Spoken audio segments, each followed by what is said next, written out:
ખેડાના મૌધામાં વિવાદિત પોસ્ટ મૂકનારા બે શખ્સોના જામીન નામંજૂર કરવામાં આવ્યા હતા।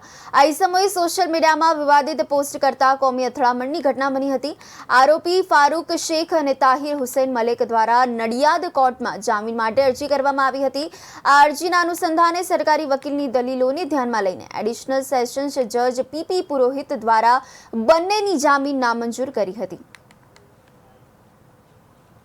હકીકત એવી છે કે મૌધાના આરોપી ફારૂક હુસૈન શેખ તેમજ અન્ય આરોપી તાહિર હુસૈન મલેક જે બંને જણાએ સોશિયલ મીડિયામાં ઇન્સ્ટાગ્રામ ઉપર બે કોમ વચ્ચે વય મનુષ્ય ઊભું થાય, કોમી હિંસા ફેલાય એ મુજબની પોસ્ટ મૂકેલી હતી, જેના કારણે ધાર્મિક લાગણી દુભાવવાને કારણે કઠલાલના યુવક જે મૌધા પોલીસ સ્ટેશન ખાતે ફરિયાદ આપવા માટે જાય છે, જે વિકાસ ભટ્ટ, તેઓને પોલીસ સ્ટેશન તેઓ દ્વારા ફરિયાદ આપવામાં આવે છે ઇન્સ્ટાગ્રામની પોસ્ટ બાબતે, અને મૌધા પોલીસે આ બાબતે ગુનો રજીસ્ટર કરેલો।